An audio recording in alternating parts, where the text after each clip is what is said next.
السلام عليكم ورحمة الله وبركاته.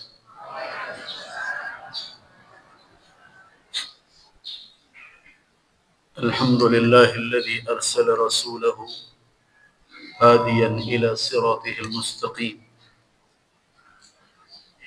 وجعله رحمة للعالمين وسراجا منيرا في ظلمات الشرك والكفر والله بعباده لرؤوف رحيم. أشهد أن لا إله إلا الله ولي الصالحين وأشهد أن محمدا عبده ورسوله ونبيه الأمين.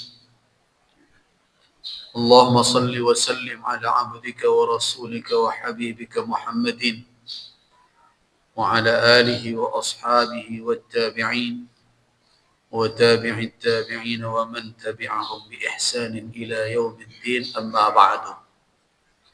عباد الله, jamaah majlis kajian fikih keluarga rahimakumullah. Mengawali majlis kita pada pagi ini, saya membacakan ayat Allah Subhanahu wa taala dalam surah An-Nur ayat yang keempat. A'udzu billahi minasy syaithanir rajim. وَالَّذِينَ يَرْمُونَ الْمُحْصَنَاتِ ثُمَّ لَمْ يَأْتُوا بِأَرْبَعَةِ شُهَدَاءَ فَاجْلِدُوهُمْ 80 جَلْدَةً وَلَا تَقْبَلُوا لَهُمْ شَهَادَةً أَبَدًا وَأُولَئِكَ هُمُ الْفَاسِقُونَ.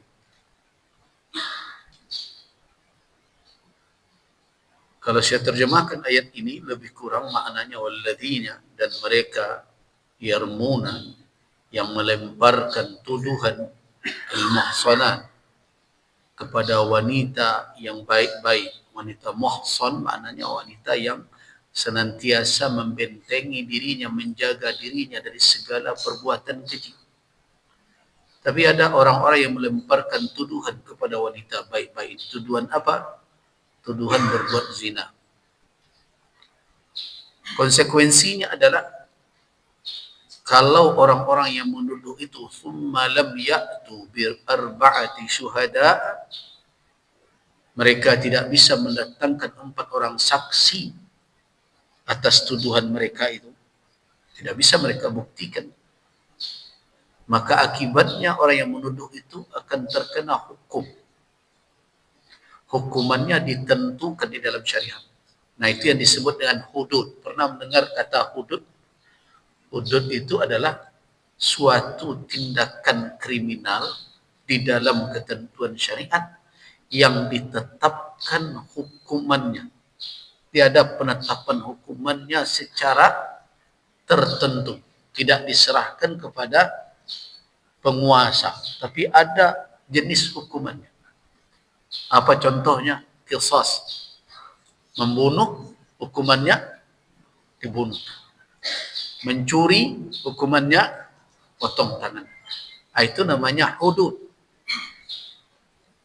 Kenapa dikatakan hudud? Kata had itu maknanya batasan, ketentuan, yaitu suatu tindakan yang dipandang sebagai jinayah, kriminal di dalam syariat, dan syariat memberikan ketentuan jenis hukumannya apa. Itu hudud namanya. Nah, dalam perkara hudud ini tidak boleh hibah dikedepankan. Nah, makanya Usamah bin Zaid bin Harisah, Bapak dan Ibu kenal dengan Usamah bin Zaid bin Harisah? Enggak. Saya juga enggak kenal juga. Sama enggak bertemu kita. Cuma kita tahu Usamah bin Zaid bin Harisah adalah putra dari Zaid. Zaid itu adalah anak asuh Rasul. Sebelumnya anak angkat beliau. Dibeli oleh Ummul Mukminin Khadijah radhiyallahu anha sebelum Rasulullah menerima wahyu. Kemudian setelah dibeli diserahkan kepada suaminya sebagai hadiah. Rasulullah karena beliau memang seorang yang penyayang, tidak beliau jadikan budak. beliau angkat sebagai putra. Nah, itulah anak angkat Rasul. Ketika itu belum ada pembatalan sistem anak angkat. Nah, kemudian setelah Islam, Rasulullah SAW menikahkan Zaid yang berasal dari budak ini dengan anak bibi beliau, Zainab binti Jahsy.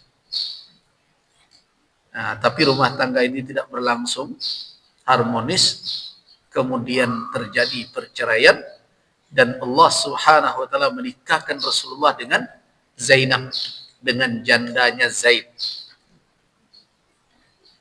untuk membatalkan sistem anak angkat. Ini bukan anak angkat saja yang tidak ada, bahkan efeknya tidak ada sama sekali. Jadi anak angkat tidak berhak mendapat warisan. Anak angkat tidak bisa disamakan dengan anak kandung, karena itu istri anak angkat tidak sama dengan mantan menantu. Itu makanya Allah menikahkan Rasulullah supaya jangan nanti menjadi persoalan di kemudian hari seolah-olah anak angkat ini sama kedudukannya dengan anak kandung. Jadi sistem anak angkat telah batal sehingga efek dari pengangkatan anak juga tidak ada. Makanya Allah menikahkan Rasulullah dengan Zainab binti Jahsy. Nah kemudian dinikahkanlah Zaid nanti dengan pengasuh Rasul. Siapa pengasuh Rasulullah? Ummu Aiman.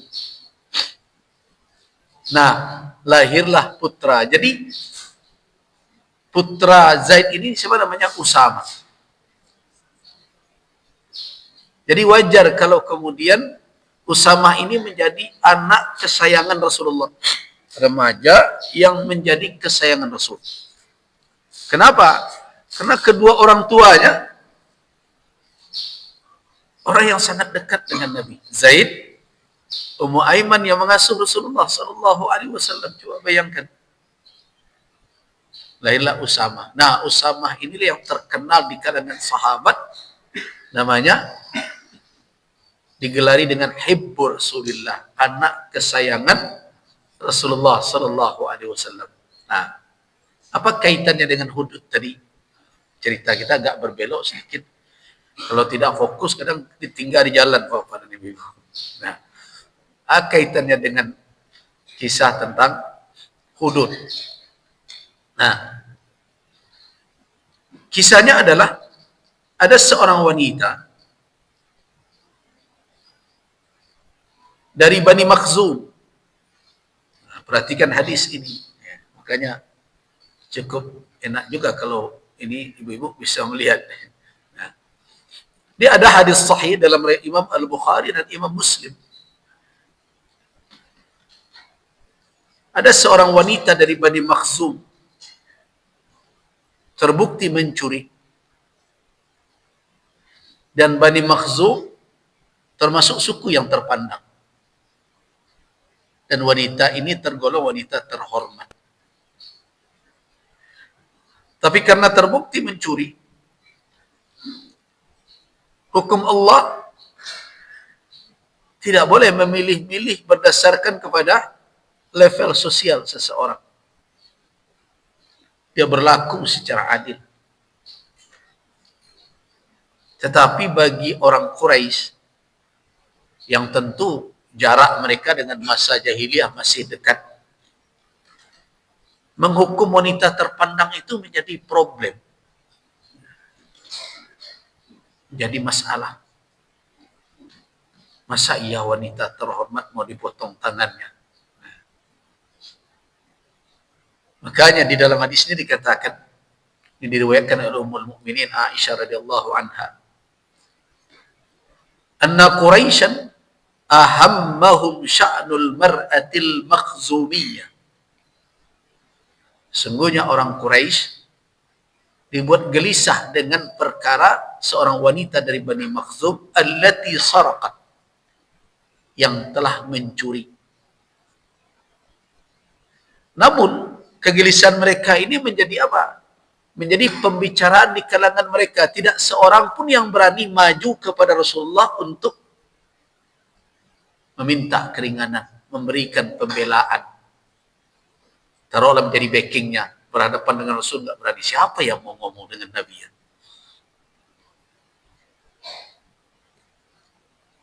Nah, mereka membicarakan apa? Wa may yukallimu fiha Rasulullah sallallahu alaihi wasallam. Siapa yang akan bicara ya dengan Rasul dalam perkara ini? Tidak ada yang berani satu pun. Faqalu, dalam pembicara mereka berkata, wa may yajtari'u alaihi illa Usamah ibn Zaid. Ya enggak ada yang berani kalau ngomong begini dengan Rasul, kecuali ada satu. Siapa itu? Usamah. Usamah ini anak kesayangan Nabi. Kalau dia yang ngomong dengan Nabi, ya mungkin bisalah mendapat keringanan sedikit lah nanti. Jadi dicarilah. Kalau sekarang namanya ordal namanya. Apa? Tahu semua rupanya istilah itu. Nah.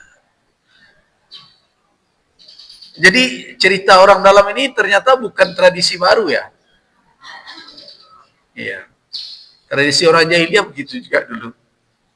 Jadi jangan modern-modern amat lah kita memandang diri kita. Kalau perilaku kita sebenarnya tidak jauh-jauh dari perangai orang-orang itu. Siapa yang berani? Dari orang lain. Siapa yang akan berani dengan Nabi Sallallahu Alaihi Wasallam? Ya ada. Siapa? Usamah. Kenapa? Usamah bin Zaid itu adalah hibbu Rasulillah Sallallahu Alaihi Wasallam. Itu anak kesayangan Rasul. Nah, mereka mengira dengan mengedepankan Usamah, setidaknya bisalah hukum ini sedikit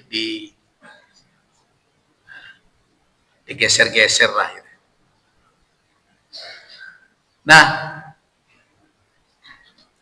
akhirnya mereka berhasil membujuk Usamah. Dan Usamah pun mungkin karena polosnya atau apa, fakallamahu. Usamah berani maju dan membicarakan perkara ini kepada Rasul Sallallahu Alaihi Wasallam. Tapi tahu tak apa reaksi Nabi? Beliau bersabda, faqala Rasulullah Sallallahu Alaihi Wasallam, atashfa'u fi haddi min hududillah? Itu pertanyaan langsung tegurannya. Atashfa'u. Jadi ada tanya kau tidak perlu dijawab, tapi perlu difahami. Kadang nak mudok ini tu tidak faham tu. Nah. Lain patut itu dimakan tu. Patut ibu je. Padahal itu tidak perlu dijawab dengan patut atau tidak. Itu pertanyaan teguran. Lain pantas tu seorang wanita itu. Oh pantas mana? Itu tidak jawaban.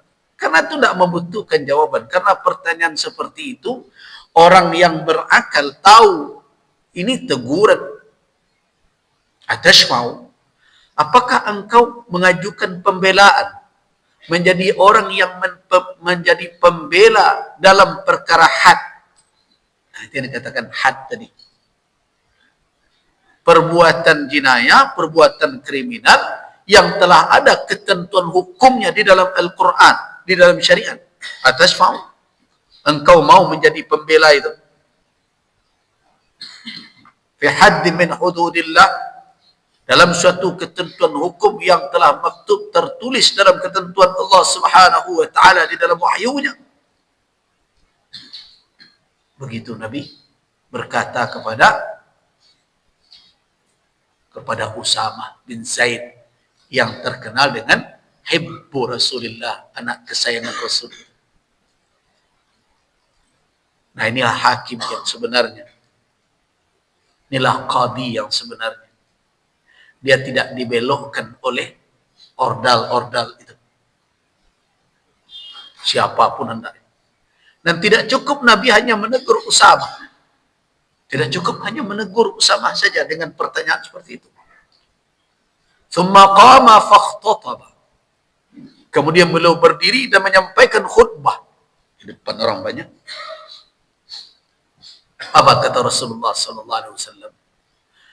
Innama ahlakal ladzina qablakum. Sesungguhnya yang membuat binasa orang-orang sebelum kamu sekalian. Jadi umat-umat terdahulu kenapa binasa? Apa yang membinasakan mereka? Yang membinasakan mereka adalah annahum kanu.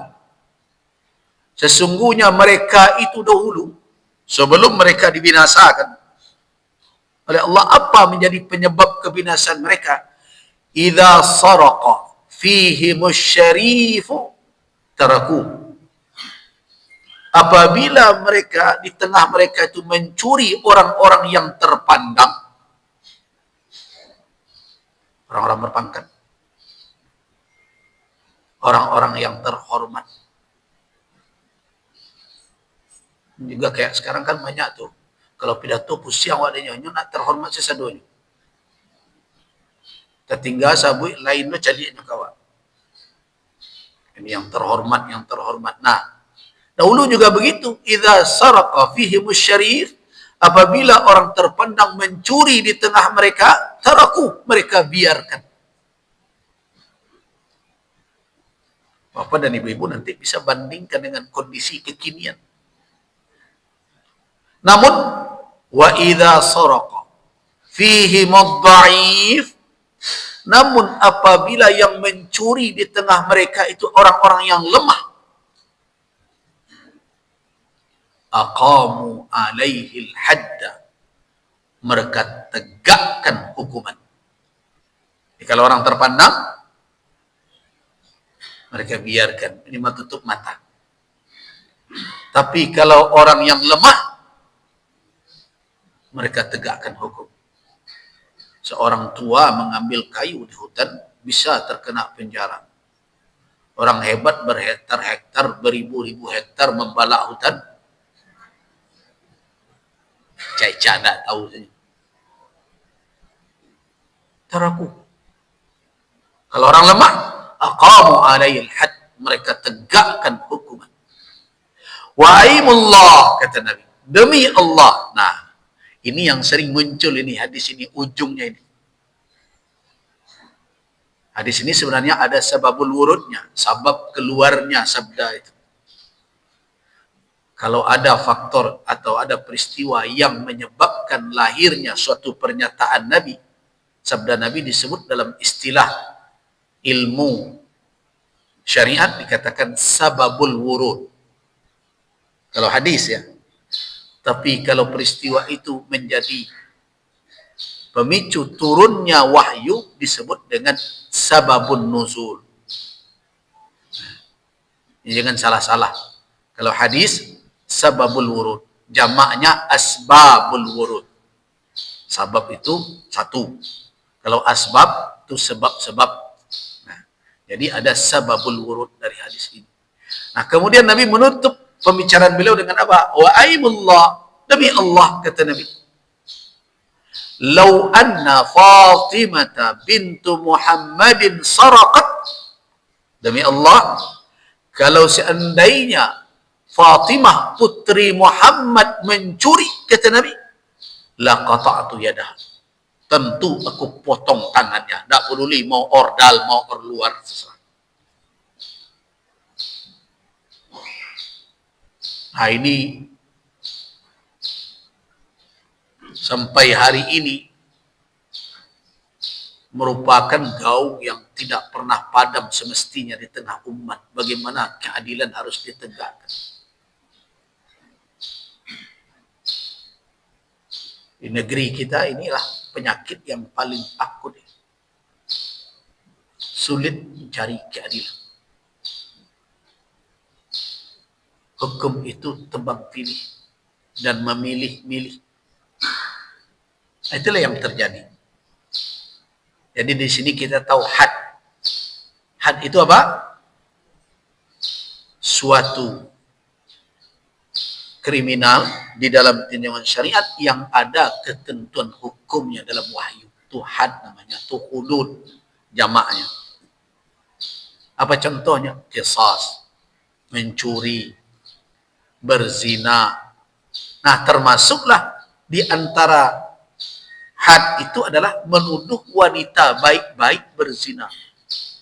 Itu termasuk tindakan kriminal yang berakibat hukuman yang telah ada ketentuan hukumnya di dalam nas. Apa hukumannya?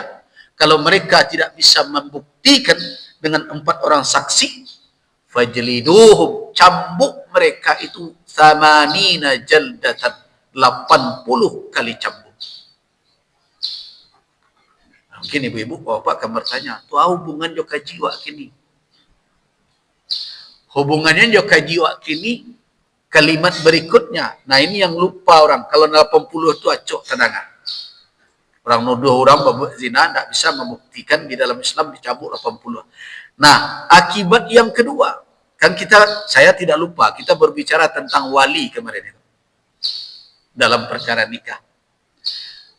Nah, di dalam mazhab Syafi'i, walaupun ini tidak sepakat ulama, syarat kewalian itu hendaklah seseorang itu adil. Jadi wali itu kok dapat orang dan adil. Nanti kita jelaskan makna adil. Setelah dia Islam, balik, berakal, kan gitu. Kemudian berikutnya, dia hendaklah seorang yang adil. Bukan seorang yang fasik.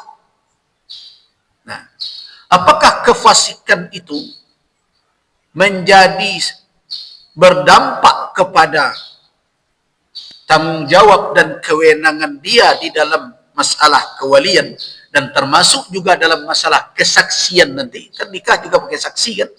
Rukunnya. La nikaha illa biwaliyin wa syahidai adlin.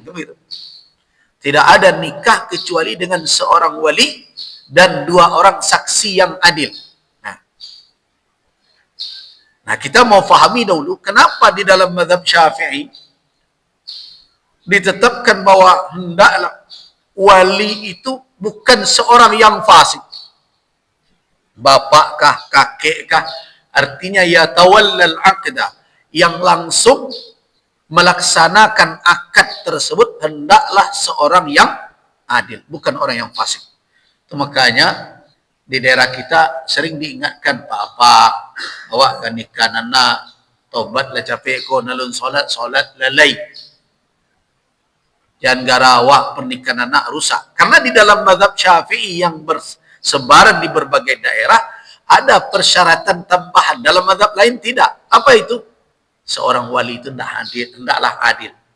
Walaupun saya sering mengatakan, saya tidak persis mengambil persyaratan, tetapi dari sisi kesempurnaan tidak bisa kita tolak.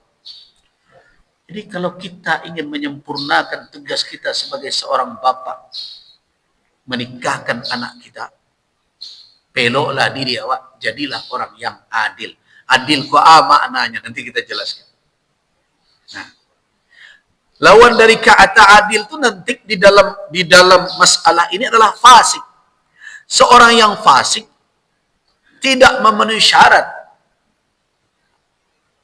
Setidaknya tidak memenuhi syarat kesempurnaan di dalam yatawallal akad, di dalam mengurus akad nikah atau melaksanakan akad nikah itu. Sebagaimana juga saksi. Apa dalilnya? Nah, ini yang kita kaji. Dalilnya. Orang yang jatuh kepada kefasikan ditolak oleh Allah Subhanahu wa taala kesaksiannya. Nah, dengan alasan ini pula lah makanya kewaliannya tidak dikatakan memenuhi syarat sempurna kalau toh tidak menjadi syarat sah. Karena jumhur ulama mengatakan tidak menjadi syarat. Tapi dalam mazhab Syafi'i yang menjadi syarat. Tetapi bagi kita yang ingin kesempurnaan, kefasikan wali itu mestinya menggelisahkan. Nah, karena itu segeralah sadar, bertaubatlah. Ternyata kefasikan kita berdampak juga kepada pernikahan anak-anak atau orang yang berada dalam tanggung jawab kita untuk menikahkan. Dalilnya adalah orang yang melakukan tuduhan terhadap wanita baik-baik berzina tidak bisa mendatangkan 4 saksi, cambuk mereka 80, itu hukuman pertama. Yang kedua, wala taqbalu lahum syahadatan. Jangan kamu terima kesaksian mereka abada, selamanya. Orang yang menuduh wanita baik-baik berzina tidak bisa mendatangkan saksi. Bukan hanya cambuk yang akan mereka peroleh, mereka digugurkan dari kesaksian. Jadi kalau datang dia diberikan dijadikan saksi, ditolak oleh hakim. Nah, Anda tidak bisa.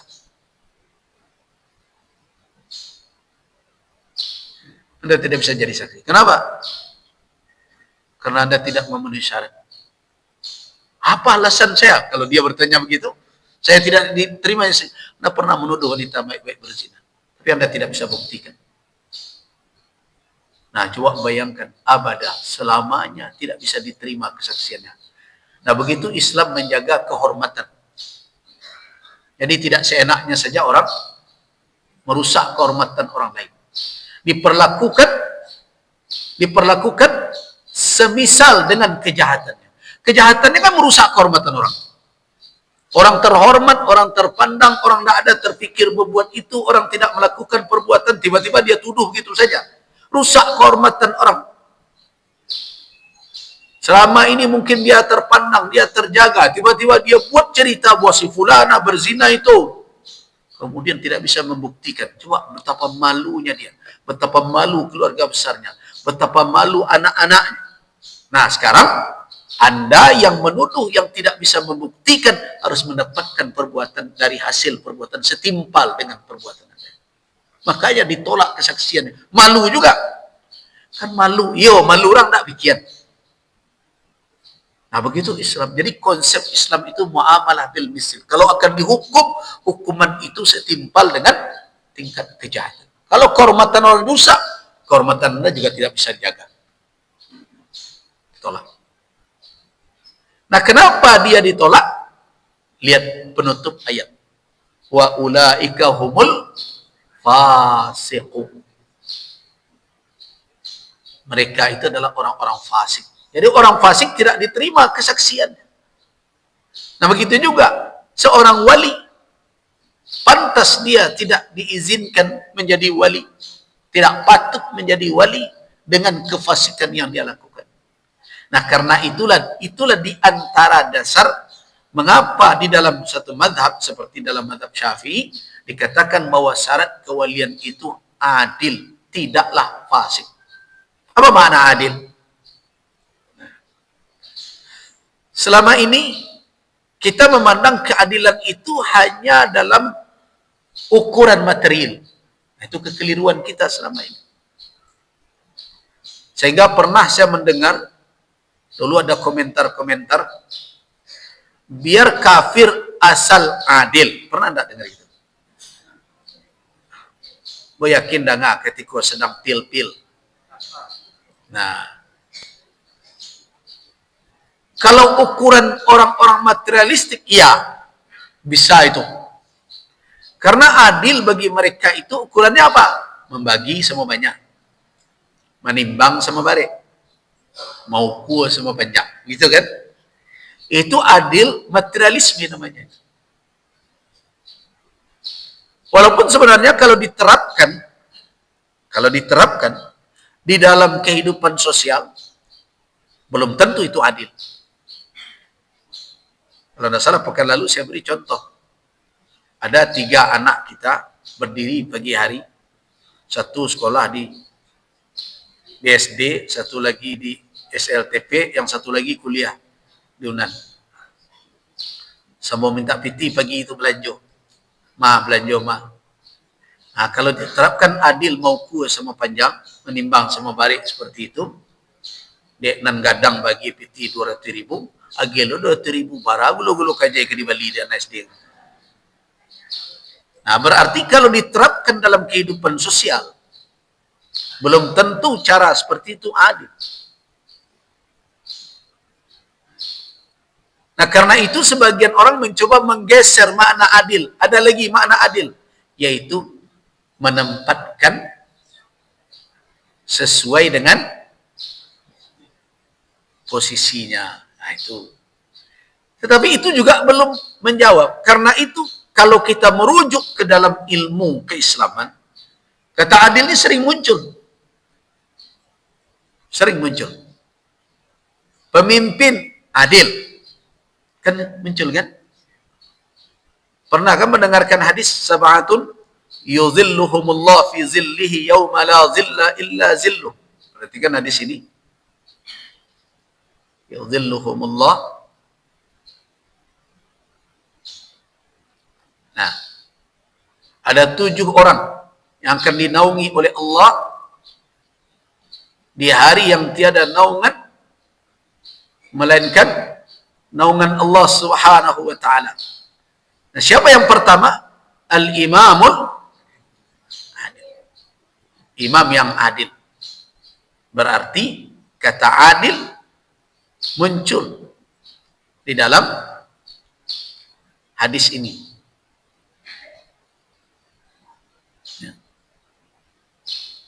Al-imamul adil. Perhatikan hadis yang kedua itu. Kemudian ketika kita berbicara tentang hakim, al-qudha salasah. Jadi saya mau tunjukkan di dalam nas-nas kita banyak kata adil muncul. Al-qudha salasah. Qadi itu ada 3 kategorinya. Nah. Al-qudha salasah. Qadi itu ada 3. Isnanu finnar wa wahidun fil jannah. 2 dalam neraka, 1 dalam surga. Nah, saya orang yang sangat takut jadi qadi. Makanya ketika saya pulang dulu dari Al-Azhar, terbuka pendaftaran jadi cakim, calon hakim. Kata almarhumah, emak mbok, tidak satu yang daftar. Ada yang kejadi itu tidak, tak tahu. Waktu itu 2 neraka surang ke masuk surga dari bertiga. Berarti cuma 33%. 66 sekian persen kita percaya dengan Nabi Sallallahu Alaihi Wasallam. Karena itu berbahaya. Nah, kemudian dari kata sini siapa yang akan masuk surga? Yaitu seorang hakim atau qadi yang adil. Muncul lagi adil. Kemudian kata adil juga muncul dalam ilmu hadis. Yang dikatakan hadis sahih. Apa hadis sahih? Yaitu yang dinukilkan dari Rasul Sallallahu Alaihi Wasallam dengan sanadnya muttasilan, bersambung. Di samping bersambung, orang-orang yang meriwayatkannya adalah orang-orang yang adil. Orang-orang yang adil. Thiqah, bisa dipercaya. Dhabit, bisa dia menjaga hafalannya. Nah, berarti kata adil muncul dalam berbagai disiplin ilmu dalam keislaman. Itu makanya jangan main sederhana seperti tadi. Dan banyak orang Islam yang tidak mau belajar, kemudian terjerat oleh istilah-istilah seperti biar kafir, asal adil, berbagai macam. Mereka digeser dari pemahaman dalam tuntunan agama mereka. Nah, terus dari sekian banyak kata adil, bagaimana kita merumuskan apa adil dalam pandangan syariat? Nah, para ulama mengatakan secara sederhana, yang dikatakan adil itu adalah orang yang tidak terjatuh ke dalam kabirah minal kabair, ke dalam perbuatan dosa besar, dan tidak sering terjatuh ke dalam perbuatan dosa kecil. Itu dikatakan adil. Orang yang menjaga dirinya sehingga dia tidak terjerumus ke dalam perbuatan dosa yang dianggap kabirah minal kabair, salah satu dosa besar. Dan kalau tahu dia berbuat dosa kecil, tapi tidak sering terjatuh ke dalamnya. Kalau tidak ada salah sama sekali, tidak ada orangnya itu, kecuali Nabi SAW. Jadi kalau ada orang mencari manusia aku kini tidak pernah berdosa sampai mati tidak akan suara juga. Mau ustad dia, mau buya dia, mahallul khata' wan nisyan, tempat berlabuhnya salah dan kealpaan manusia. Karena itulah makanya sebagian ulama ketika mengkaji kata manusia, salah satu mereka katakan asal kata manusia itu adalah nasia. Apa arti nasia? Lupa. Nah, Seorang yang adil bukan orang tidak pernah tersalah, tetapi adalah orang yang terhindar dari dosa besar dan tidak sering terjerumus ke dalam dosa kecil. Tapi kalau hobi babuat dosa, kira-kira baat. Nah, kenapa ini ingin saya ingatkan dalam perkara kewalian? Karena masalah kewalian ini sekarang disamakan saja oleh orang dengan kontrak-kontrak akad yang bersifat finansial. Jadi kalau kita berbicara tentang kesakralan akad nikah, kan orang sering nyebut akad nikah itu akad yang sakral. Apa yang sakral kayo? Di mana tak sakral? Kesakralannya itu bukan pada ijab dan kabul nendak berangok tu. Kan ada ijab kabul nendak berangok tadi. Tunai aku terima. Manguk saya step ulang lihat. Kan sudah kita jelaskan. Tidak ada alasan syar'inya seperti itu. Dah boleh melului selero bagai. Padahal takaju nyonya baru sekali itu mencuba baru. Nah. Kesakralannya itu adalah ketika kita menjaga tuntunannya. Orang-orang yang terlibat di dalamnya adalah orang-orang yang tunduk kepada ketentuan syariat. Dan menempatkan akad itu dalam posisi tersendiri. Walaupun akad nikah itu seperti akad-akad yang lain secara lahiriah, tapi dia memiliki makna yang berbeda. Makna berbeda. Disitulah syariat membedakan antara akad nikah dengan akad kontrak jual beli. Ya sama-sama akad itu. Akad nikah dibedakan oleh syariat dengan akad kemitraan di dalam bisnis. Dari sisi apa perbedaannya? Yang pertama dari sisi tujuan. Kalau akad kemitraan dalam bisnis, boleh lanjut, boleh batal. Kan begitu? Kalau akad pernikahan semenjak akad diniatkan untuk bubar, kira-kira tidak boleh. Jadi nikah muakkad dia. Haram hukumnya. Nikah sementara.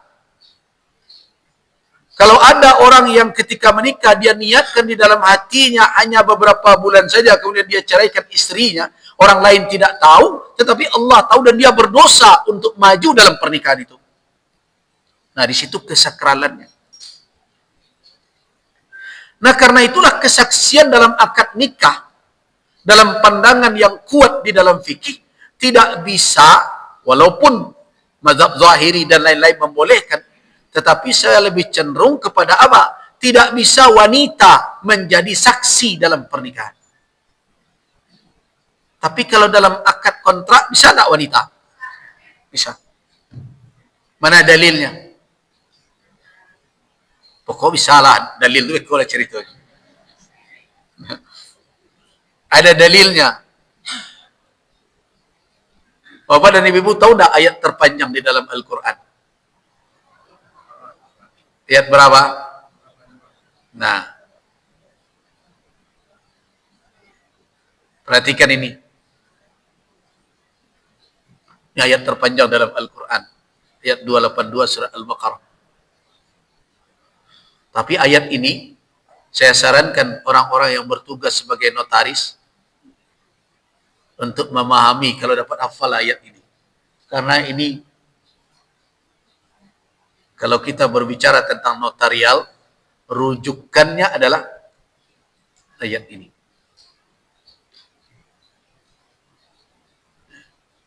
Jadi jangan dikatakan di dalam Islam, urusan administrasi, akuntansi itu urusan baru bagi umat. Tidak.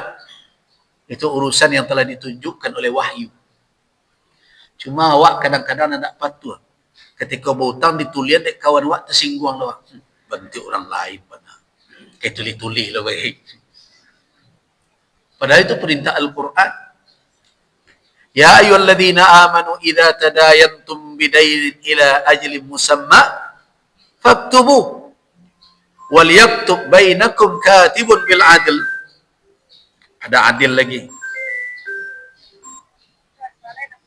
Soal tamat, Buya sedang ngaji. Ya. Kirim WA aja. Nah. Idza tadayantum bidainin ila ajalin musamma faktubu. Kalau kamu melakukan ada kontrak utang piutang antara kamu sampai batas waktu tertentu, perintah Al-Quran bagaimana? Perintah Allah, faktubu, tulis. Tidak ada pengecualian di sekolah. Kecuali kalau kamu konco pelangkin, tidak ada di sekolah. So ini bukan perkara perasaan awak berdua. Ikut akibat yang akan dipikul di kemudian hari. Kita sian ke dahulu salah seorang, siapa yang bisa mempertanggungjawabkannya nanti? Meninggal salah seorang yang berkontrak, kemudian datang anak meminta mana harta orang saya. Kemudian orang yang punya piutang kata, apa engkau dulu atau ibu engkau pernah hutang kamu? Anak itu tidak bisa nerima saja. Ada buktinya apa? Ayo, tidak ada buktinya, kami berdua saja dulu. Ketika anak tidak memberikan, anak tidak salah. Kenapa? Karena dia perlu pembuktian. Nah, akhirnya siapa yang akan memikul hutang itu yang tidak tuntas? Hutang itu termasuk warisan tuh. Tapi tidak dibayar. Nah, itu menjadi hutang selamanya. Yang tidak selesai hutang piutang di dunia akan diselesaikan kelak di akhirat. Karena Allah tidak akan membiarkan ada orang yang dizalimi, hambanya dizalimi di sisinya. Tidak ada.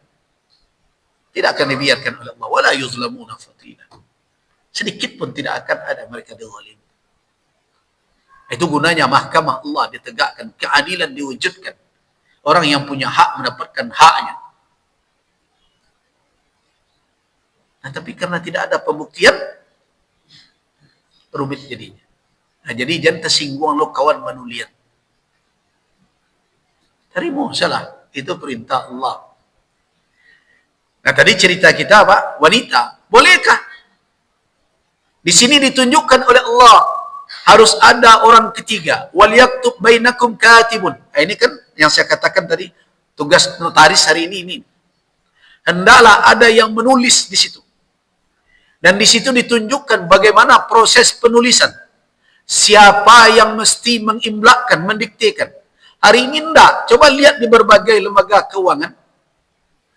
Orang nambah utang kok, suruh tanda tangan saja. Entah dibaca, entah tidak. Mestinya mereka paham itu. Apa yang mereka tanda tangani. Makanya di dalam kode etik, dibacakan dahulu. Ditanya. Nah, kalau awak tidak mengerti itu salah awak itu. Jadi di sini dikatakan wala ya'ba katibun ayyaktuba. Jangan sampai seorang yang menuliskan akad mengabaikan untuk menuliskan, tapi ingat kama 'allamahullah, sebagaimana diajarkan oleh Allah kepadanya. Falyaktub wal yumlil alladhi 'alaihil haq.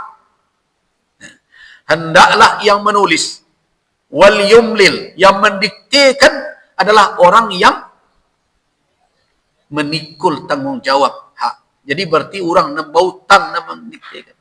Kalau nak orang nak bagi piutang nak mendiktekan, bak janji-janji saja. Al-Quran katakan siapa yang mendiktekan? Kenapa? Karena dia yang akan memikul tanggungjawab itu. Konsekuensinya dia. Jadi tertulis itu, kalau pak nak bayar sekian kali, maka rumah pak disita. Nah, parah lah pak, lah parah saja. Emput tangan bapak, cuci emput tangan awak. Saya 3 kali dah bayar rumah di lawang baru epoh. Oh, kau nak adil dah. Tuah tanda tangan tuah. Al-Quran detail memberikan petunjuk kepada kita. Nah, karena itu seorang yang menuliskan akad, kalau dia tidak mampu maka walinya. Dia boleh didampingi. Tidak boleh orang yang menuliskan akad ini berpihak-pihak, mengurangi hak siapapun dalam hal ini. Nah, kemudian setelah selesai penulisan disepakati, wastashhidu syahidaini. Ini kajian kita. Minta kesaksian 2 orang saksi mirrijalikum, dari laki-laki kamu. 2 orang saksi laki-laki. Fa in lam yakuna rajulain, kalau tidak ada 2 orang laki-laki, farajulun wa imra'atan, seorang laki-laki dan 2 orang perempuan. Nah, ini yang keliru pula difahami oleh para pejuang hak asasi wanita. Itu kan rendah benar kami jadi. Nah, masa kami dianggap separuh laki-laki? Seorang laki-laki sebenarnya kami berdua ikut diskriminasi. Nah, saya sering dengar orang yang katanya berpikir terbuka, nah, berpikir modernis, pembaharuan. Yobana pembaruan. Karena mereka hanya melihat seolah-olah kesaksian itu adalah apa? Prestisi. Bukan. Islam ketika memberikan beban tanggung jawab kepada wanita dikurangkan oleh Allah. Jadi itu bukan prestisi, tapi perkara tanggung jawab. Nah, kenapa dikurangkan? Faktualnya, bersaksi itu melalui 3 periode nanti. Nah, itu tidak dikaji oleh mereka yang mengatakan, oh, kok diskriminasi terhadap kami jenis wanita. Iko bias gender, macam-macam. Mereka tidak paham bahwa kesaksian itu tanggung jawab. Ada 3 proses. Yang pertama apa? Yaitu melakukan kesaksian. Itu melaksanakan di dalam peristiwa dia jadi saksi. Itu 1. Kemudian tahammul, memikul kesaksian itu sampai kapanpun itu ada di pundak dia. Karena dia yang melihat. Dia yang mengetahui. Tidak boleh nyelupuan. Kenapa? Karena peristiwa yang terjadi itu bersangkut nanti dengan dia kalau terjadi kasus. Yang ketiga apa? Ada menunaikan kesaksian. Kalau batangka orang pakaroiko, dipanggillah saksi tadi. Kemarilah bu. Kan ibu tanda tangan kok. Iyo. Kalian tahu ibu kok? Lai. Nah, coba bayangkan kalau wanita dibebankan kapan saja kalau terjadi khusumat pertikaian wanita dipanggil. Iko saya sibuk ko dulu. Weh, tak bisa nyo ambil tuo. Nah, kini apa ya jadi? Bermasalah orang jadi. Bergantung dengan dia. Oh, kini agak rumit itu batu. Nyo berang-berang tak nantu segini batu. Sedang berhalangan. Nah, suasana yang seperti itulah tidak dibebankan wanita dengan beban yang lebih seperti pria. Jadi bukan karena banci, bukan karena merendahkan, tapi karena hibah dengan peran dan tugasnya yang tidak memungkinkan dia hadir kapan saja menunaikan kesaksian itu. Itu alasannya.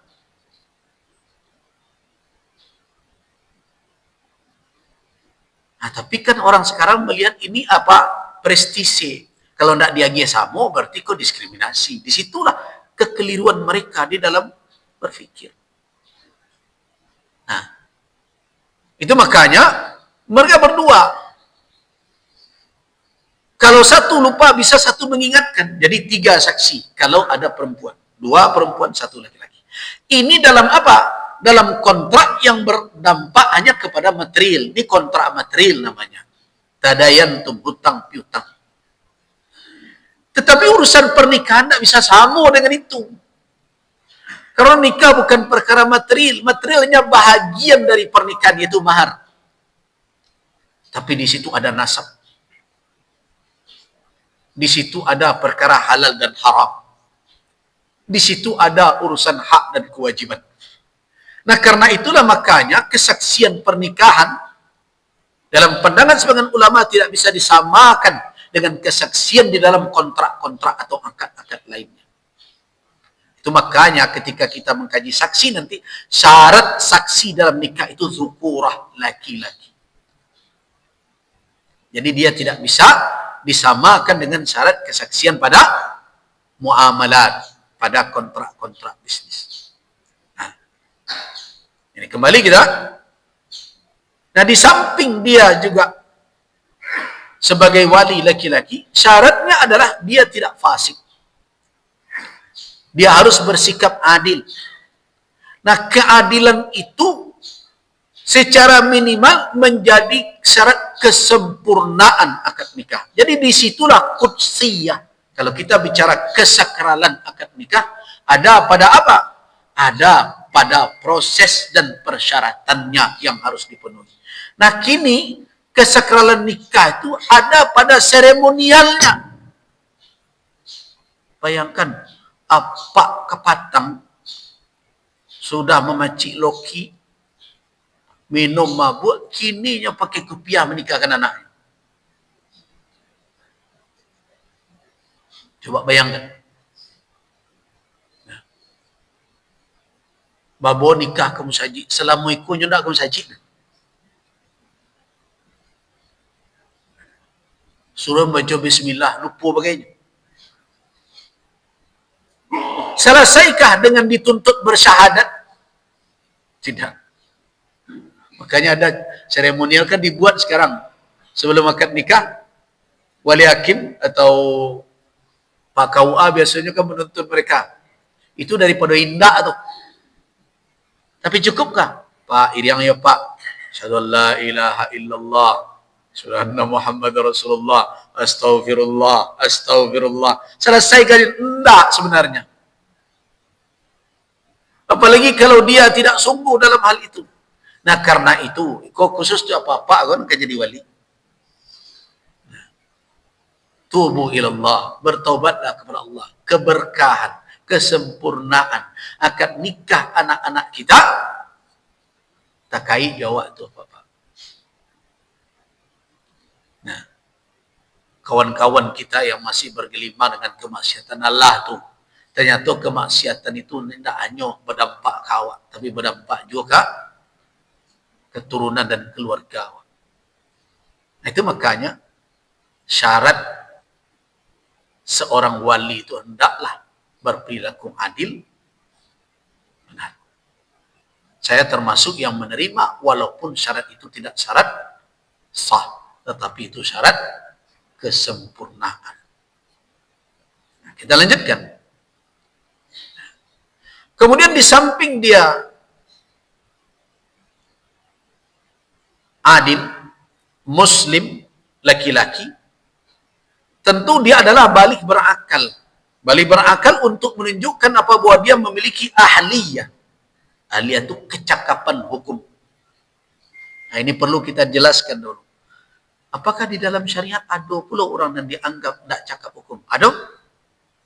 Jadi jangan dikatakan teori hukum positif saja. Jauh sebelum lahir buku teori hukum positif, Islam jauh-jauh hari telah menetapkan seseorang itu punya cakap hukum atau tidak. Jadi tidak sado karajo kok bisa disandarkan seseorang dah. Dia cakap hukum atau tidak. Nah, ketika kita berbicara tentang kecakapan hukum seseorang, maka di dalam syariat ada dua kategori cakap hukum. Artinya melekat hukum kepadanya. Yang pertama dikatakan ahliyatul wujub. Kecakapan wujub namanya. Yang kedua ahliyatul ada. Kecakapan menunaikan sesuatu. Jadi ada dua kategori. Nah, saya tidak tahu istilah hukum positif apa. Tapi dalam syariat yang dikatakan ahliyatul wujub ada dua kategori. Yang pertama adalah yang kurang, yang kedua adalah yang sempurna. Apa yang dikatakan kecakapan hukum dalam bentuk ahliyatul wujub? Yaitu kepantasan seseorang untuk menerima hak yang disyariatkan untuknya, tetapi belum utuh. Itu kurang. Contoh, janin di dalam perut ibu. Janin dalam perut ibu itu punya hak.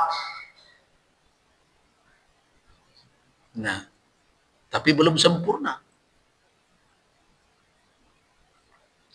Terkait dengan kewarisan, dia punya hak tidak? Punya. Tapi nanti setelah lahir, kalau dia hidup, baru. Nah, itu dikatakan ahliyatul wujub naqisah. Dan ada orang yang memiliki hak yang utuh dan sempurna itu kamilah, seperti kita. Kemudian ada ahliyatul ada namanya.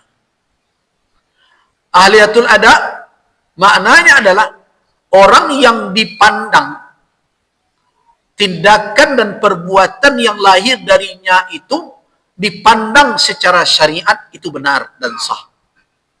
Tapi tidak semuanya kalau dia kurang. Contoh anak kecil yang mumayyiz.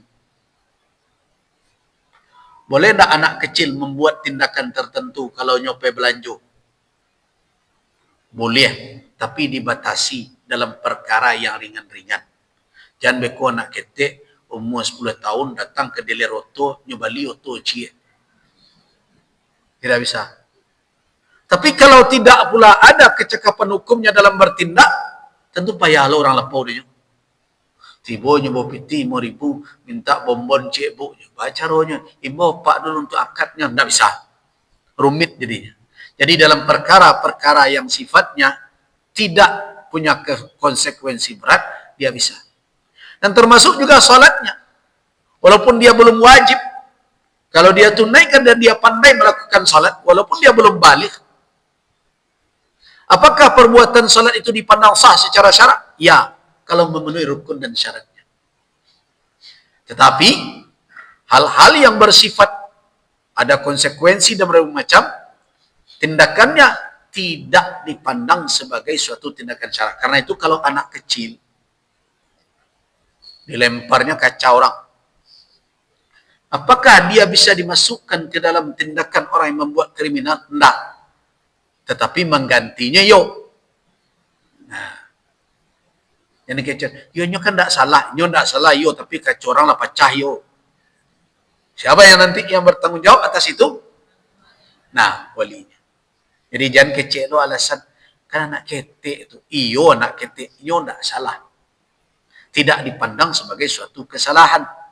Tetapi orang tuanya harus bertanggung jawab. Samo jo kabau makan padi. Tak mungkin lo ke kabau tu minta ganti.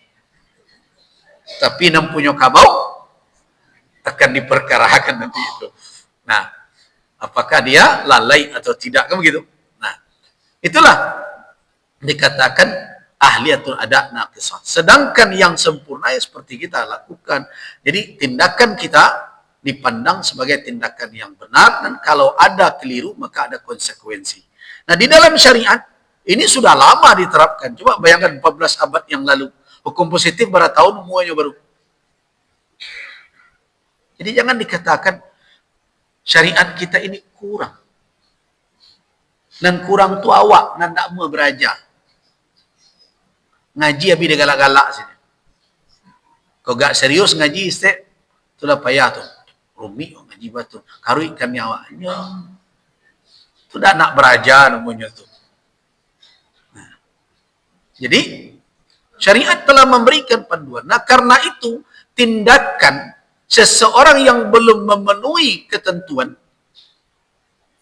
untuk dipandang perbuatannya sah secara syarak, maka dia tidak punya kewenangan untuk melaksanakan akad. Apalagi terhadap orang lain, terhadap di luar dirinya. Kalau dia jadi wali, untuk inyo selun selesai, orang lah kedendikan. Dia saja belum cakap hukum, maka tidak bisa dia dimasukkan dalam kategori wali. Itu makanya disyaratkan apa? Untuk orang memiliki kecakapan itu, minimal ada dua. Yang pertama akalnya selamat, yang kedua timbangannya matang. Nah, itu makanya balik dan berakal. Lalu balik pak, lun sempurna oleh itu. Nanda berakal tambah parah dari itu. Nah, karena itu ini harus menjadi syarat. Menjadi syarat untuk menjadi wali. Nah, itulah alasannya. Orang yang kehilangan akalnya tidak bisa perbuatannya yang keluar darinya, perkataannya, tindakannya tidak dipandang di dalam syariat sebagai perbuatan yang sah dalam pandangan syarak. Itu makanya rufi al-qalam an salas. Diangkat pena dari 3 kelompok orang. Tidak ditulis sebagai suatu perbuatan yang dipandang oleh syariat. Yang pertama anis sabi, anak kecil sampai dia balik mimpi dia.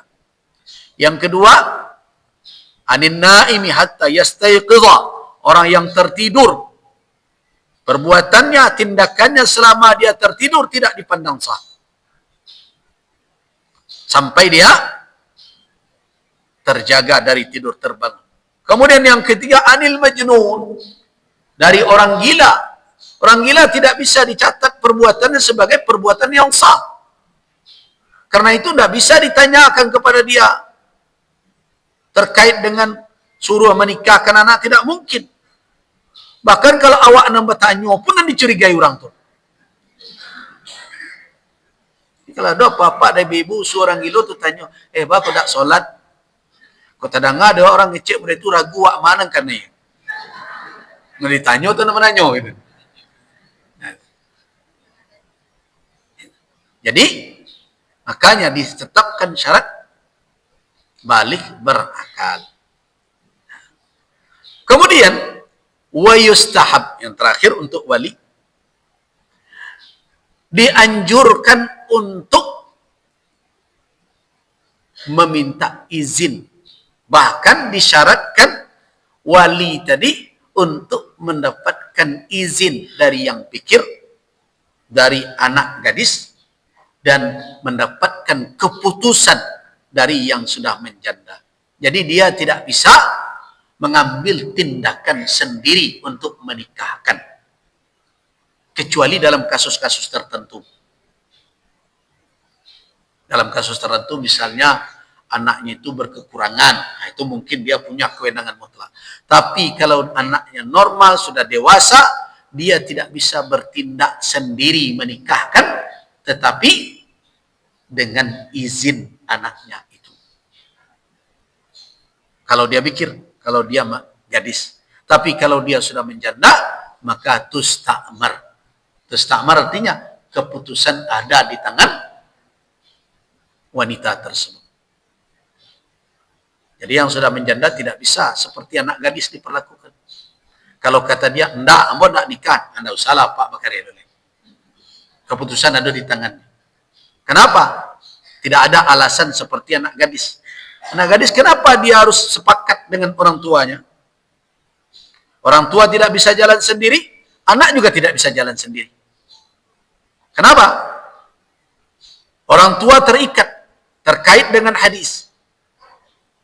Al-bikir tusta'zanu. Wanita yang belum pernah menikah diminta keizinannya. Sampai Ummul Mukminin Aisyah radhiyallahu anha bertanya, "Wa kaifa idnuha?" Bagaimana izinnya Rasulullah? Sukutuha, diamnya dia. Haniang senyo ke dinikahkanlah, ditanya kenyo haniangnya. Dianggap setuju untuk kondisi zaman itu. Zaman kini haniang lun tahu lolen. Wanita kini pantang haniang kalau ketuju. Nah, jadi karena itu artinya apa? Izin. Itu kaifiatnya dahulu. Ketika wanita punya malu yang tinggi, dia tidak akan berkata iya. Ya paling diam. Kadang senyum-senyum saja. Ya sudah. Berarti setuju. Tidak perlu nanti jawab lah. Ya tidak. Kadang dia malu mengutarakannya kepada orang tua dia. Dianggap diamnya itu setuju. Nah, kalau orang tua dahulu, adolo tambah dia. Kok menanginya, Pak? Masuk ia matonya. Kalau ia matonya angin, itu tidak setuju. Kalau ia matonya dingin, itu tangi senang. Gitu. Macam-macam lah istilah. Intinya yang kita ambil adalah orang tua-tua dulu gitu. Ya nangi ikan. Pegang ia matonya. Oh saju aku setuju. Kau tidak nangi dek karena kecewa. Gitu.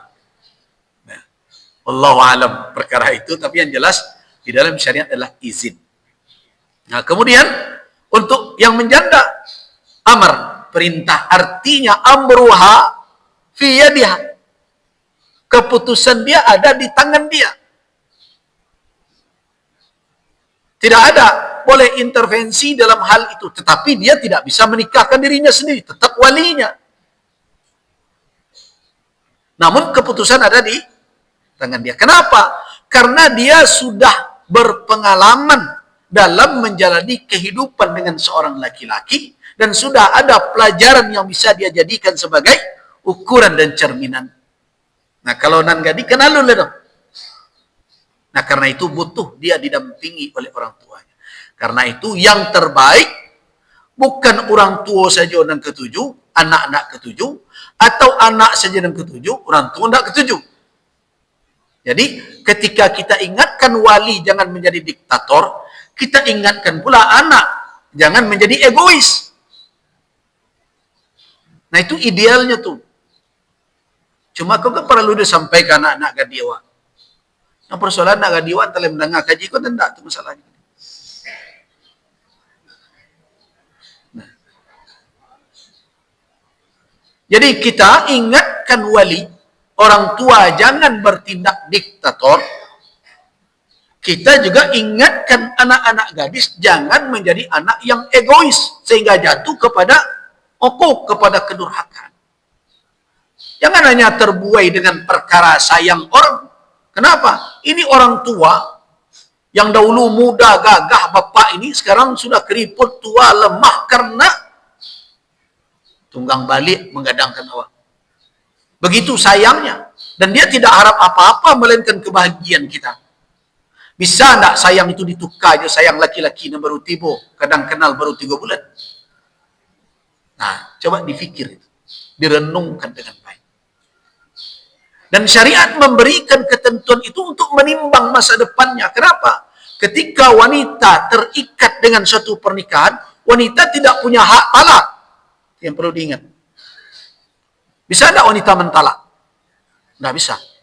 Wanita yang bisa cuma menggugat cerai. Kadang ditebus pula itu. Khulu' namanya. Jadi wanita tidak sebebas itu untuk melepaskan diri dari ikatan pernikahan. Nah karena itu ketika wanita masuk ke dalam ikatan rumah tangga, dia harus dijaga. Nah syariat menjaganya melalui apa? Melalui kewalian. Itu hikmahnya. Kenapa pakai wali? Jadi jangan dengarkan pula cerita berbagai orang. Ini kita diperlakukan diskriminatif pula oleh Islam. Nah laki-laki boleh hanya seorang. Maaf saja kalau saya bicara tentang laki-laki. Laki-laki kau kadang ada nama pikiran menikah itu sama kadang juga hanya ketik saja. Ada kan sebagian yang begitu? Singgah siku babini, singgah situ babini. Apalagi sekarang heboh dengan nikah siri dan berbagai macam. Wanita namu lo dinikah siri. Walaupun jangan cerita tentang kaji sah dan tidak sah saja. Betul. Ulama memfatwakan. Saya termasuk itu merumuskan fatwa itu di Ponorogo dahulu. Nikah siri itu sah kalau terpenuhi rukun dan syaratnya. Karena dikatakan nikah siri adalah nikah yang tidak tercatat secara administrasi oleh pejabat yang berwenang. Tapi dia ada dalam 2 kategori. Kategori pertama memenuhi ketentuan dan syarat yang ditetapkan syariat. Kategori kedua tidak. Nah yang tidak memenuhi ini jelas haram. Tidak pakai wali, tidak pakai saksi. Tidak memenuhi syarat, haram. Tapi kalau memenuhi syarat apa? Bagaimana kita membatalkannya? Tidak bisa mengatakan batal karena syariat telah menentukan rukun dan syaratnya. Selama terpenuhi rukun dan syaratnya, sahlah pernikahan itu. Walaupun dia tidak tercatat. Tetapi apakah ulama mendorong, membolehkan pernikahan tidak tercatat itu? Tidak. Ulama tidak membolehkan. Kenapa tidak membolehkan? Madarrah, mudarat akan tiba. Terutama kepada perempuan. Anamu pula dinikahi siri. Tapi biasanya nikah siri kan bertambuh kok. Dan banyak. Dan nikah bertambuh dan banyak seperti itu. Nah kalau seandainya dia betul, taruhlah dalam kasus ta'adud, poligami berbagai macam. Ya kalau memang dia bertanggung jawab, menganya rasiwan. Kan tidak ada perbedaan status sebenarnya antara istri yang pertama, istri kedua. Tidak ada perbedaan. Kalau dia tahu dengan syariat. Tapi kalau hanya suruh akan awak, namun awak, itu tandanya tidak bertanggung jawab. Dan orang tersebut sebenarnya ada indikator. Dia tidak mampu sebenarnya berpoligami. Kalau hanya mampu, tentu tidak dong ke disuruhannya. Di mana tidak mampunya? Mungkin tidak mampu berhadapan dengan istri pertamanya. Nah, di situ saya lamanya banyak bersikap adil. Kalau iyo namo, hadapi itu. Bini pertama itu kok kemenangi bagai. Terserah lah pokoknya disetujuinya. Jaleh, sama mendapatkan hak. Nindak yang satu sah, secara administrasi, yang satu hanya sah secara syar'i. Kalau sempat yang laki-laki tadi meninggal, baca ceritanya. Secara syariat, dia berhak mendapatkan hak dia sebagai istri. Tetapi secara hukum, kalau kena digugat, kecek istri yang pertama tadi, dan sah tadi. Amo tak tahu muda apa bini cik lain tu. Oh iya, jambu ada anaknya. Ma buktinya. Agen kereta salah ko. Kok kecil. Nah, kalau enggak, payahlah gugat pengadilan. Ya geng hakim apa kok. Nah, artinya siapa yang dizalimi dalam perkara ini? Wanita yang lebih banyak menerima mudarat. Itu makanya ulama melarang. Nah, karena dia tidak patuh dengan ketentuan yang telah dibuat oleh pemerintah, yang berujung untuk kemaslahatannya, nah ketidakpatuhan itulah yang dikatakan oleh ulama dia berdosa. Kenapa tidak taat kepada aturan untuk kemaslahatannya? Itu makanya ada penjelasan haram tapi berdosa. Halal tapi berdosa. Halal dalam artian apa? Sah pernikahannya karena memenuhi rukun dan syarat, tapi dia berdosa karena durhaka kepada aturan yang mengatur untuk kemaslahatannya. Jadi tidak aneh hukum seperti itu. Di dalam fikih ada kan sama? Ada. Sebagian contoh saja, kalau kita mencari contoh, ada orang sholat tapi pakai kain sarung maliang. Maliang kan seorang orang, nyoba sholat dia itu. Sholatnya sah tanda. Nyoba dua, rukun syaratnya ada, nah adonan tinggal. Nah, sebagian ulama mengatakan sholatnya sah. Tapi maliangnya, nah begitulah. Ya mirip-mirip itulah kira-kira. Nikahnya itu sah, tetapi dia berdosa karena durhaka kepada aturan yang mesti harus dia taati. Itu kira-kira. Kenapa? Ati'ullah wa ati'ur rasul wa ulil amri minkum. Kenapa? Karena penguasa yang meletakkan hukum tersebut meletakkan sesuai dengan tuntunan Allah dan Rasul, tidak berlawanan dengan itu. Nah, kembali kita kepada kewalian tadi. Nah, kita lanjutkan. Jadi yang wanita, kalau dia sudah pernah menikah, maka dia diberi kewenangan atas dirinya. Amruha fi yadiha. Perkaranya ada di dalam tangannya. Dia yang menentu. Tetapi dia tidak menikahkan dirinya sendiri. Kenapa? Karena wanita tidak menikahkan dirinya sendiri. Tetap walinya. Cuma walinya dalam hal ini tidak berkata putus.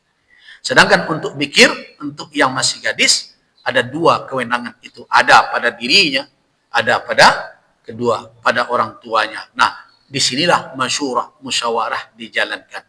Nah, itulah makanya saya menasihat kepada kita semua, bapak tidak diktator, anak tidak egois.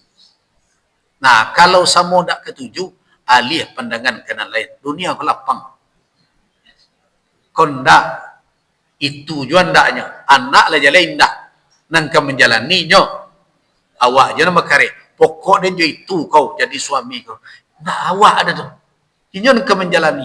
Kalau memang tak amu setelah diberi penjelasan, diberi keterangan, bahkan mungkin diminta nasihat, tak lalu ini ya sudahlah. Alih pandangan kanan lain. Lain masih bisa memilih mengari kabeh diri awak. Nah, begitu juga anak yang perlu kita sadarkan. Basuh orang yang ketujuh, tapi kalau orang tua tidak namuh, ada hal-hal yang dicaliaknya tidak patut, jangan egois. Nah, disinilah pendidikan penting sekali. Menjadi arahan di dalam momen yang kritis. Itu kan kritis. Tidak sedikit hal-hal yang momentum seperti itu kadang membuat kedurhakaan bagi anak. Dan tidak sedikit pula orang tua yang salah di dalam mengambil sikap. Nah, karena itu perlu ada kematangan keduanya. Sebagai wali, dia tahu apa yang menjadi kewenangannya. Sebagai anak, dia tahu sampai di mana batas keputusan dia. Bapak dan Ibu, jamaah rahimakumullah.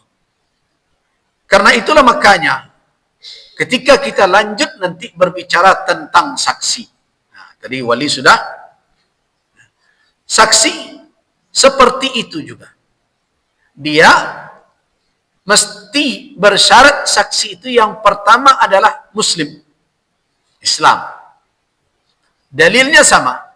Wala yaj'alullah, wala yaj'alullah. Allah tidak menjadikan untuk orang-orang yang beriman itu ada kekuasaan dan kewenangan ada di tangan orang kafir. Perhatikan ayat ini, wala yaj'alullah 'alal mu'minina, atas orang yang beriman, sabila, jalan. Jalan untuk apa? Jalan untuk menguasai mereka, untuk menjalankan kewenangan.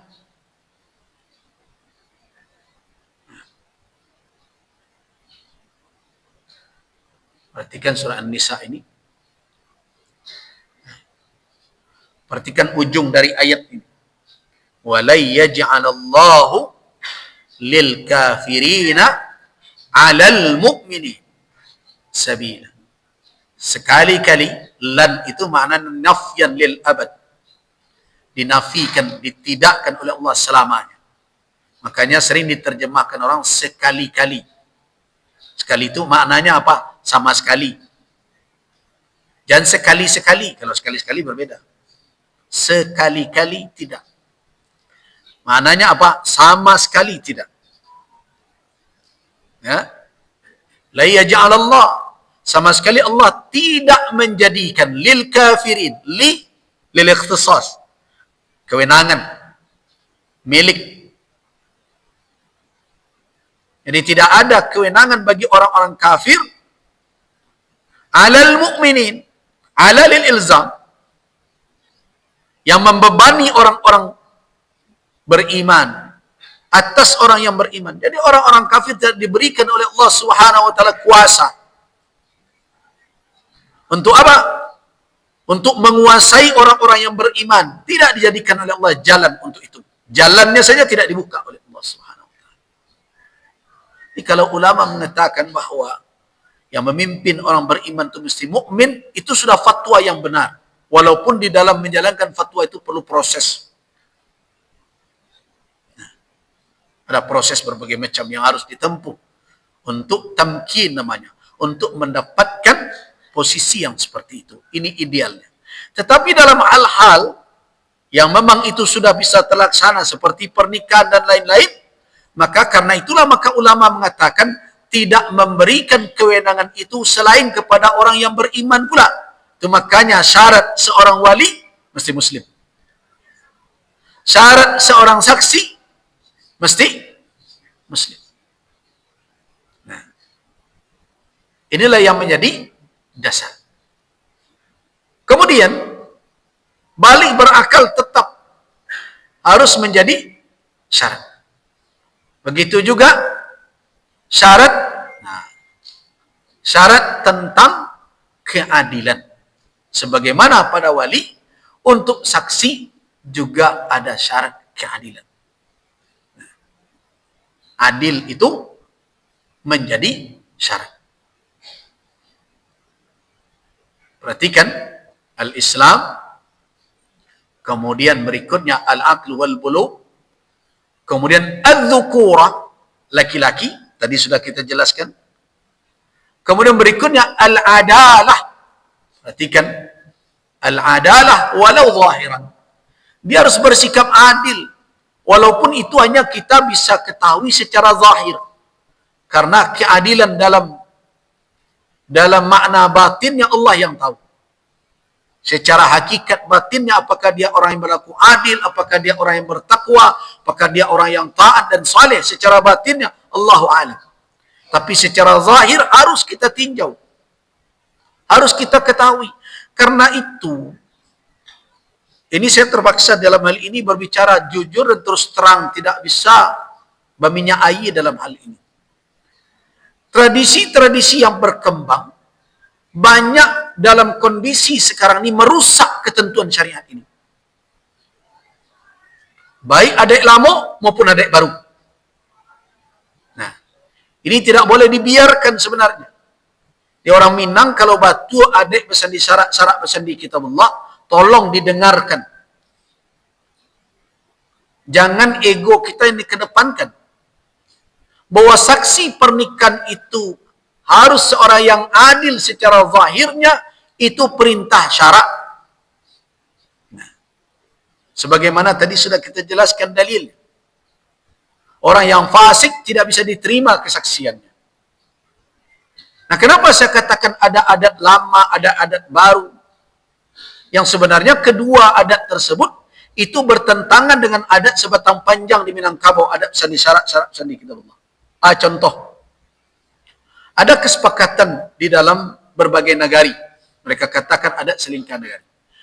Nah, menjadi sasi itu harus nenek mama, dalam hal itu khususnya malin, sebagai salah seorang orang dan ampek jini.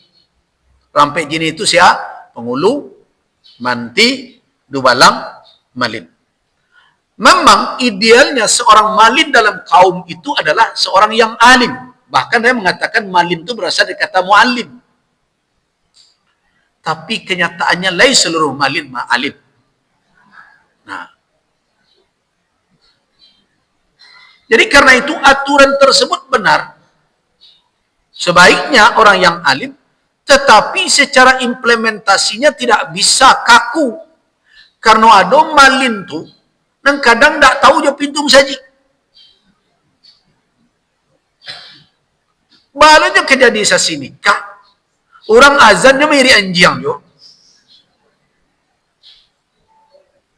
Bagaimana ini?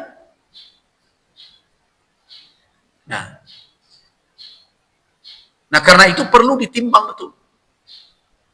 Nah, sebagian nenek mama, karena kaku dalam hal ini, sekarang kan ada aturan-aturan. Kalau nenek mama tidak menandatangani NA, maka wali negari tidak mau melanjutkannya, mengesahkannya. Ini aturan yang dibuat seperti ini, kalau sampai tidak sesuai sejalan dengan tuntunan syarak, berarti nenek mama seperti itu memakan sumpahnya seorang tuh. Jadi berhati-hati. Perlu diingat betul. Karena ada beberapa ustadz yang mengadu, melapor ke saya, bahwa ada sebagian anak kemenakan dan lari nikah ya, karena tak ditandatangani mamaknya NA-nya. Bahkan tak tanda tangan karena amaknya dulu pernah melawan ke mamak tu. Masa itu alasannya?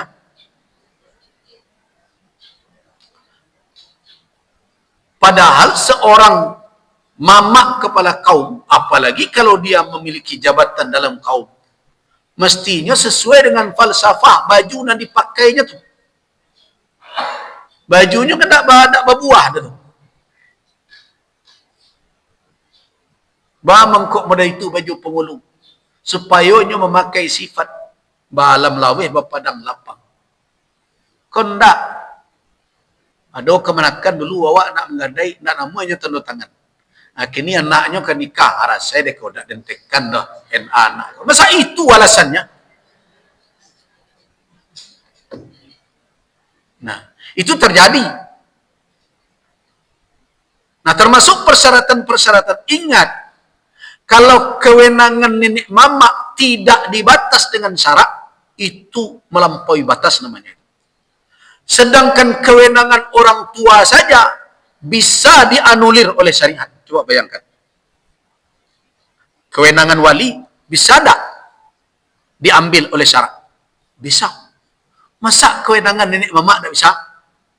Nah, tolong nih yang membuat aturan-aturan adat selingkah negari, bertakwalah kepada Allah, takutlah kepada Allah Subhanahu wa taala, jangan langgar ketentuan syariat. Masa yo NA nak ditakan dia karena uang jabatan tak sesuai? Masa NA tidak tindak tangani karena lelaki-lelaki tidak bisa membawa iko, tidak bisa mengisi itu dan berbagai macam. Itu zalim namanya itu. Jangan sangkut-sangkutkan itu. Kenapa? Karena kewenangan yang ada di tangan nenek mama itu kewenangan adat. Adik kuasa muasanya usia dulu nak meletakkan. Taruhlah wak pakai pitua Assalamualaikum. Dibuat dia datuk nombor 2, datuk perpatian Sebatang, datuk Ketemanggungan. Tapi apakah dua datuk itu nanti akan jadi sandaran awak di hari kiamat kelak? Tidak. Yang menjadi sandaran kita kelak adalah Rasul sallallahu alaihi wasallam. Di tangan beliau bendera. Beliaulah yang akan memberikan pembelaan kawak karena beliaulah awal musyaffa' wa awal syafi'. Beliau yang akan memberikan syafaat pembelaan. Nah, karena itu jangan dengan menjalankan kewenangan adat kita abaikan tuntunan syarak. Kalau betul kita bersepakat adat bersandi syarak, syarak bersandi kitabullah, adik bapanek, syarak berlindung, syarak mengatur adik memakai. Hak wali saja bisa ditarik oleh syarak. Apa contohnya? Kita belum sampai, nanti akan sampai ke sana. Bagaimana kalau seorang wali enggan menikahkan putrinya, kemudian putrinya membawa masalah ini ke pihak yang berwenang. Kemudian pihak yang berwenang, hakim, mahkamah menilai apakah tindakan wali itu berlandas kepada syariat atau tidak. Bisa dipandang sebagai alasan untuk dia enggan menikahkan atau tidak. Kalau seandainya ditemukan wali tidak punya alasan syar'i, maka mahkamah akan memutuskan wali tersebut berstatus adal namanya. Wali adal. Wali yang enggan. Nah, kalau ditetapkan adal, maka syariat mengambil hak kewaliannya. Menyerahkan kepada siapa? Ada dua pendapat. Yang satu menyerahkan kepada wali yang lain, yang lebih jauh dari dia. Misalnya bapak tidak setuju, kakeknya lain. Alasan dicalik, bapak tidak punya alasan. Diserahkan kepada kakeknya. Ada pendapat mengatakan sultan, penguasa yang jadi walinya. Kenapa? Karena anak ini berstatus tidak ada wali. Fasultan wali ma la waliyalah. Man la waliyalah. Nah, kalau kewalian seorang bapak yang diberikan oleh Allah Azza wa Jalla bisa diambil oleh syarak, masa kewalian, masa kewenangan nenek mama tidak boleh diganggukan? Ini perlu direnungkan. Karena itu kalau membuat aturan seperti itu, bertanya dulu ke orang yang ahli di dalam syariat. Kenapa? Karena syarak mengatur, tanyon dulu kata syarak. Kalau tidak, sumpah nalah dipersumpahkan itu menjadi baban di kemudian hari. Katanya nak berpucuk, kalau ada baurek di tengah digirik kumbang dulu. Nah, apalagi kalau alasan-alasannya adalah, oh saksi harus malinawa. Tapi setelah dicalik dari keluarga, tak mungkin doh begitu. Yang saya nak solat, kami tidak setuju doh. Itu tersinggung awak karena itu. Berarti tidak patut awak ke syarat. Syariat telah menetapkan bahwa yang menjadi saksi itu adalah orang yang adil. Secara zahir bisa dilihat, dinilai. Nah, sampai di sekolah dulu. Kita lanjutkan. Waffaqanallahu wa iyyakum lima yuhibbuhu wa yarda. Wabillahi taufiq wal hidayah. Wassalamualaikum warahmatullahi wabarakatuh.